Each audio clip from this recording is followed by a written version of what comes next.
Hello. सध्या आम्ही आहे राजस्थानमध्ये. राजस्थानमध्ये कुठे?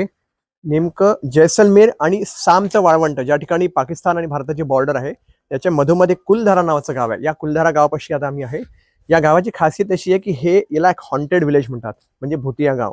रात्री या गावात कोणी राहत नाही, कोणी नसतं इथे. तर याची एक गोष्ट आहे. एक वेळ होता जवळपास 500 वर्षाआधी. तर त्या 500 वर्षाआधी इथे जवळचा एक राजा होता. तो राजा या गावात आला.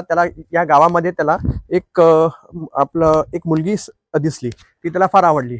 नंतर असं कळलं त्याला की ही एक इथल्या सरपंचाची मुलगी आहे आणि ती ब्राह्मण होती आणि ते जे होते ते बनिया होते.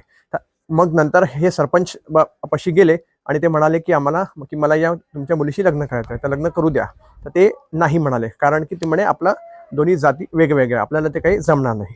म्हणून मग तरी पण त्यानंतर त्यांनी 4 दिवसाची वेळ त्यांना दिली. म्हणजे आम्ही 4 दिवसानंतर परत येतो, मग तुम्ही आम्हाला परत नंतर याबद्दल नक्की सांगा. मग 4 दिवसानंतर आल्यानंतर ते आले आणि मग त्यांनी जबरदस्ती लग्न करून टाकलं. जबरदस्ती लग्न केल्यानंतर त्या मुलीचे जे आजी आजोबा होते, त्यांनी त्या फॅमिलीला, म्हणजे अख्ख्या फॅमिलीला श्राप दिला आणि सांगितलं की आम्ही सुखी नाही तर कोणीच सुखी नाही. तर त्या दिवशीपासून इथे जवळपास 5000 लोक राहत होती आणि एका रातोरात हे सगळे लोक इथून कुठे गेली कोणालाच ठाऊक नाही आणि कोणालाच माहिती. अशी या गावाची गोष्ट आहे. या गावाचं नाव आहे कुलधारा. राजस्थान हे साधारणतः जैसलमेर आणि सामच्या मधोमध येतं. कुलधारा नावाचं ठिकाण आहे. कधीतरी तुम्ही या भागेत आला तर नक्की भेट द्या. धन्यवाद.